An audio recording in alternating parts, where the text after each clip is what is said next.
Saudara-saudara, saya pernah satu ketika, saya mengajak orang yang badannya besar sekali. Wah, itu badannya besar betul. Kemudian saya ajak sampai ke Dhammasala atas.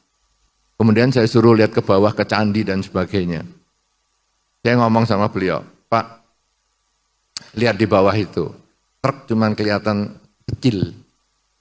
Itu batu satu truk, di situ cuman sejimpit saja. Lihat itu Pak, lihat.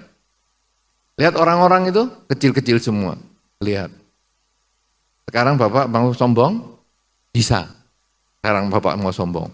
Nih, aku yang paling besar, memang badannya gendut sekali. Nih, aku yang paling gede, kamu semua kecil semua. Bapak boleh sombong. Tapi ingat Pak, yang di bawah itu enggak lihat Bapak. Bapak sendiri dari bawah itu enggak kelihatan. Karena kita bedanya bawah, lantai bawah yang paling bawah, bodi kiri paling bawah dengan kita di Dhammasala atas, bedanya 60 meter. Jadi kalau satu bangunan itu biasanya 3 meter, itu kira-kira 20 lantai. Jadi orang bawah itu juga enggak lihat kita. Artinya apa? Kesombongan itu hanya untuk kamu saja. Orang lain tidak tertarik dengan kesombongan Anda. Kesombongan itu hanya merusak dirimu, tapi tidak bermanfaat untuk orang lain. Coba seandainya orang itu ngomong, aku barusan beli mobil yang paling bagus sak dunia. Kira-kira yang dengar ngomong apa? Ya terserah, duit-duitmu juga. Pikirannya aku kepengen apa naik mobilmu. Jadi kesombongan itu hanya gunanya untuk menghancurkan dirinya sendiri. Nah, kalau sudah memahami seperti ini, lalu gunanya untuk apa kita sombong?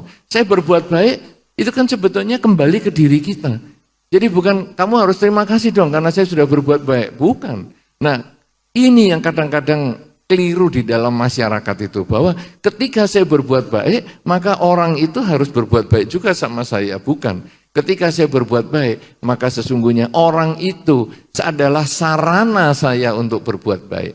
Karena kembali kebaikan itu sebetulnya saya bangun nasib saya sendiri.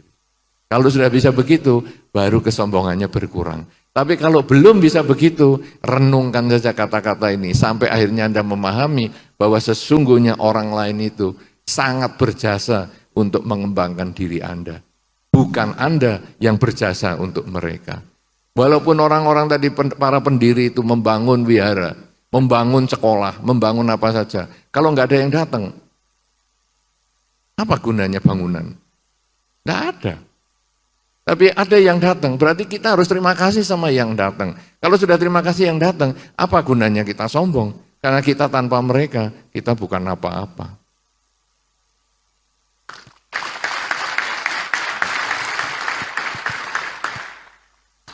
Saudara-saudara, yang paling gampang adalah hidup seorang biku. Karena kebetulan yang tanya biku, maka saya akan cerita tentang kehidupan biku. Perenungan seorang biku itu sangat sederhana. Kita ini tidak pernah masuk dapur. Biku tidak pernah masuk dapur. Anda kalau lihat saya masuk dapur, malah orang dapur kaget semua. Saya tidak pernah masuk dapur. Artinya apa saudara? Kok saya bisa tahan 33 tahun? Kenapa saya bisa tahan 33 tahun? Padahal saya tidak pernah masuk dapur.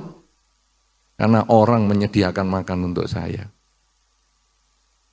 Kalau orang sudah menyediakan makan untuk saya, berarti saya hidupnya tergantung sama orang. Lalu apa yang harus saya sombongkan? Tidak ada gunanya. Kalau kita bisa memahami ini, lalu biku itu mau apa? Kita mau setinggi apa? Kita mau pangkat seberapa banyak? Tidak ada apa-apanya. Kadang-kadang orang ngomong, wah Bante, Balerejo gini-gini. Balerejo apanya? Oh, itu saya cuma penunggu aja. Karena Balerejo bukan milik saya.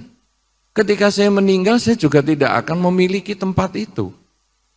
Itu akan diambil ataupun itu adalah milik umat Buddha, bukan saya yang punya. Saya hanya penunggu seumur hidup. Ketika saya sudah meninggal, itu akan dipakai oleh yang lain. Kalau sudah begitu, apa yang saya sombongkan? Tidak ada apa-apanya. Prestasi itu tidak ada. Karena prestasi itu sebetulnya hanya karena dukungan orang lain. Hidup seorang biku itu hanya dukungan orang lain. Karena itu saudara-saudara, kalau kita memahami hal ini, dan ini terjadi pada siapapun juga, Anda mau pengusaha besar, kalau pengusaha besar nggak punya pegawai apa, Anda juga bisa kerja jadi pengusaha. Ketika Anda jualan, Anda tokonya rame, kalau nggak ada orang beli apa, Anda bisa jadi orang kaya. Ada satu pengusaha yang luar biasa sekali yang saya pernah kenal, yaitu pengusaha roti.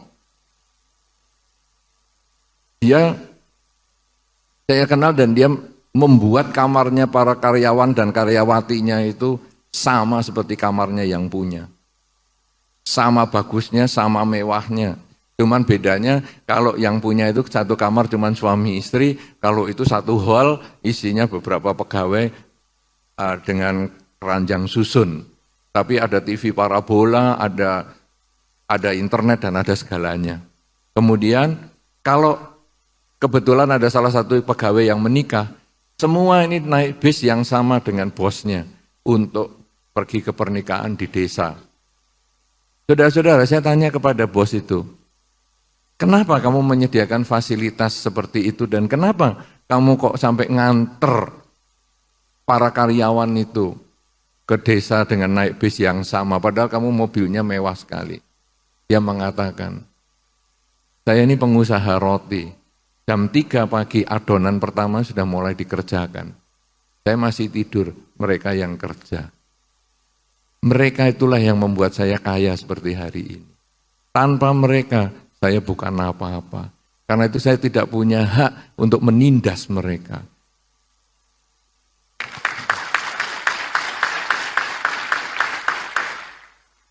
Mereka adalah mitra kerja saya. Karena itu ketika mereka ada yang menikah, saya akan datang ke tempat mereka dengan naik bis yang sama karena mereka adalah mitra saya.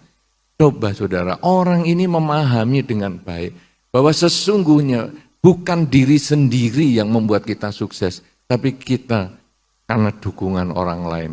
Kalau kita memahami ini, apa tuh gunanya kesombongan yang justru menghancurkan diri kita sendiri? Apalagi kalau sudah mengerti tentang jenazah, Anda lalu membaca Wijaya Sutta, lalu Anda akan memahami. Orang yang kaya, orang yang cantik, orang yang ganteng, orang yang pandai, orang yang berpangkat, orang yang apa. Akhirnya semua itu hanya jadi jenazah. Kalau sudah akhirnya jadi jenazah, yang busuk, yang dimakan ulat, dimakan cacing, yang akhirnya juga hanya menjadi tengkorak, yang akhirnya juga lapuk, dan akhirnya menjadi serbuk. Apa yang mau disombongkan? Prestasi apa yang akan disombongkan? Karena semua itu hanya proses. Kita sesungguhnya hanya pelaksana di dalam satu masa saja. Apa yang kita lakukan yang terbaik ini hanya mudah-mudahan bisa dikenang, tapi bukan untuk menambah kesombongan, hanya untuk memberi makna di dalam hidup. Sudahkah saya dilahirkan oleh orang tua saya itu bermanfaat? Apakah saya ini justru memalukan orang tua saya?